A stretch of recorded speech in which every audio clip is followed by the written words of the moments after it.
You, John Fitzgerald Kennedy, do solemnly swear. I, John Fitzgerald Kennedy, do solemnly swear. That you will faithfully execute the office of President of the United States. That I will faithfully execute the office of President of the United States. And will, to the best of your ability.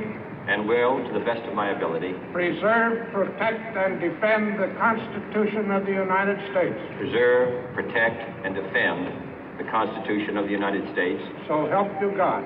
So help me God.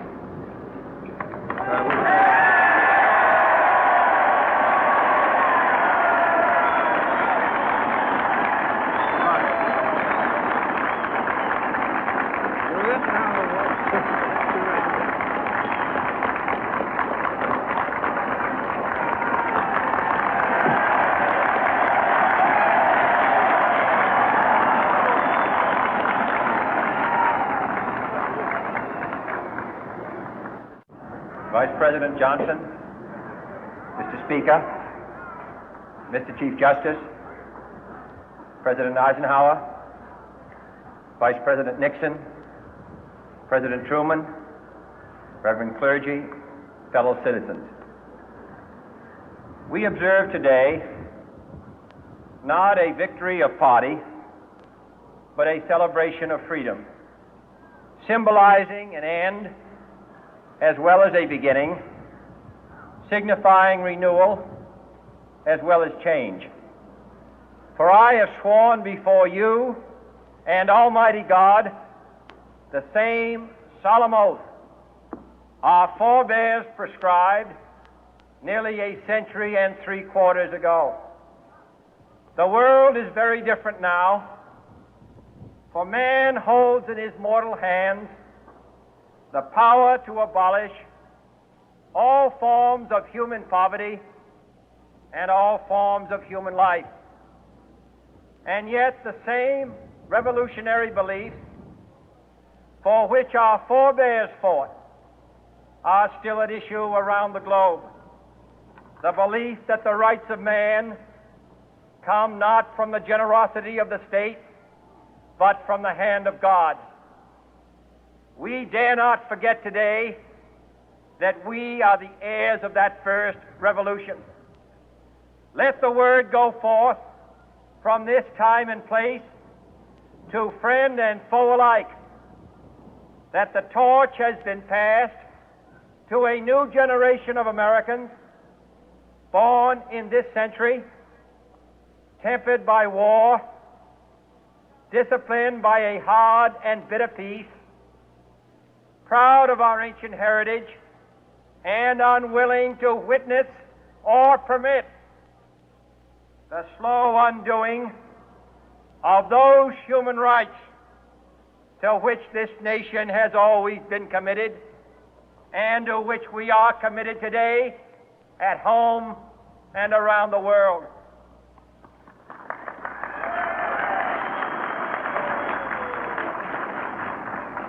Let every nation know, whether it wishes us well or ill, that we shall pay any price, bear any burden, meet any hardship, support any friend, oppose any foe to assure the survival and the success of liberty.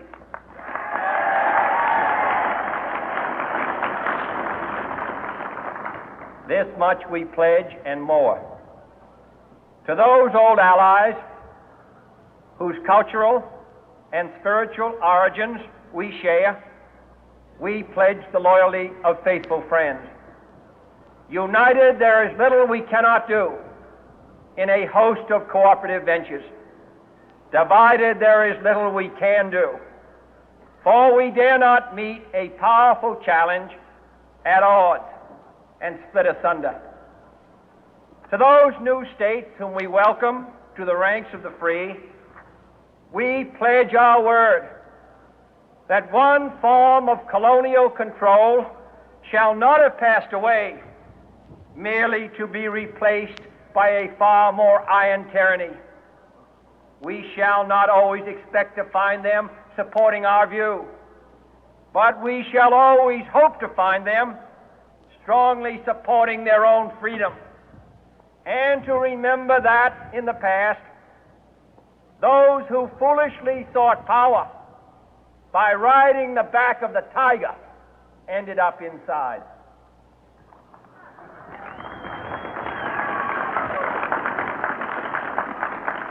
To those people in the huts and villages of half the globe struggling to break the bonds of mass misery, we pledge our best efforts to help them help themselves for whatever period is required, not because the communists may be doing it, not because we seek their votes, but because it is right. If a free society cannot help the many who are poor, it cannot save the few who are rich.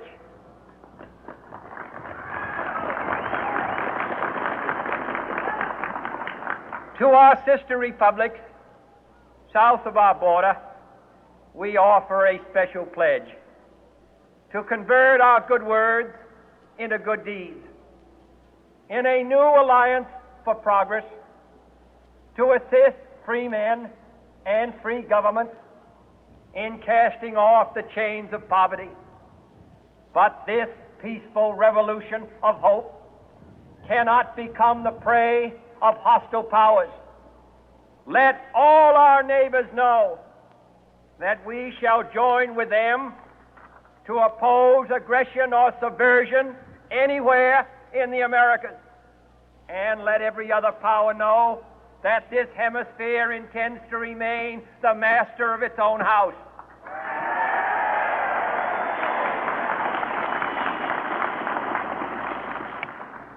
To that World Assembly of Sovereign States, the United Nations, our last best hope, in an age where the instruments of war have far outpaced the instruments of peace, we renew our pledge of support to prevent it from becoming merely a forum for invective, to strengthen its shield of the new and the weak, and to enlarge the area in which its writ may run.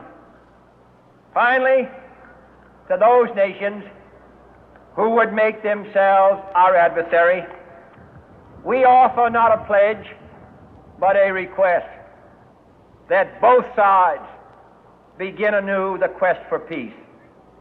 Before the dark powers of destruction, unleashed by science, engulf all humanity in planned or accidental self-destruction, we dare not tempt them with weakness, for only when our arms are sufficient beyond doubt can we be certain beyond doubt that they will never be employed. But neither can two great and powerful groups of nations take comfort from our present course, both sides overburdened by the cost of modern weapons, both rightly alarmed by the steady spread of the deadly atom, yet both racing to alter that uncertain balance of terror that stays the hand of mankind's final war. So let us begin anew, remembering on both sides that civility is not a sign of weakness, and sincerity is always subject to proof. Let us never negotiate out of fear, but let us never fear to negotiate.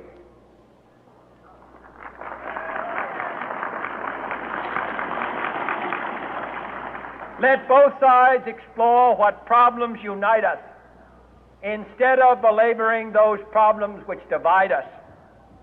Let both sides, for the first time, formulate serious and precise proposals for the inspection and control of arms, and bring the absolute power to destroy other nations under the absolute control of all nations.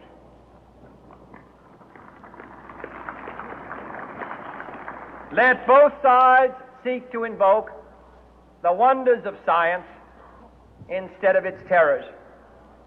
Together, let us explore the stars, conquer the deserts, eradicate disease, tap the ocean depth, and encourage the arts and commerce. Let both sides unite to heed in all corners of the earth the command of Isaiah to undo the heavy burden and let the oppressed go free. And if a beachhead of cooperation may push back the jungle of suspicion, let both sides join in creating a new endeavor, not a new balance of power, but a new world of law, where the strong are just and the weak secure and the peace preserved. All this will not be finished in the first 100 days, nor will it be finished in the first 1,000 days, nor in the life of this administration, nor even perhaps in our lifetime on this planet. But let us begin.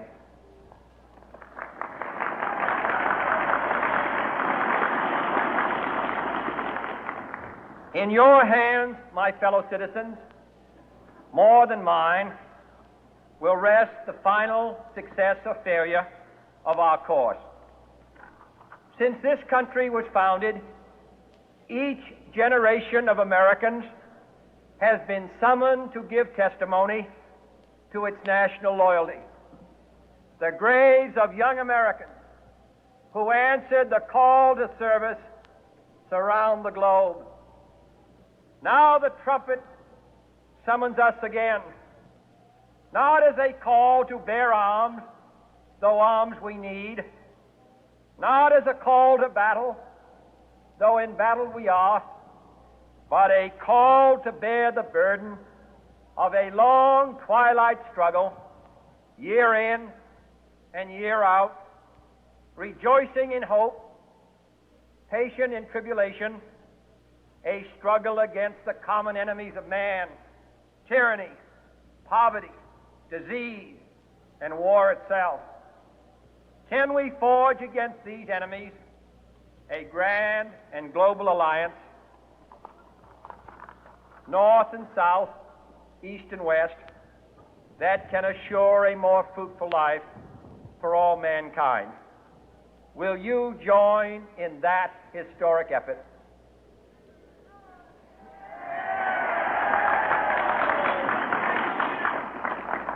In the long history of the world, only a few generations have been granted the role of defending freedom in its hour of maximum danger. I do not shrink from this responsibility. I welcome it.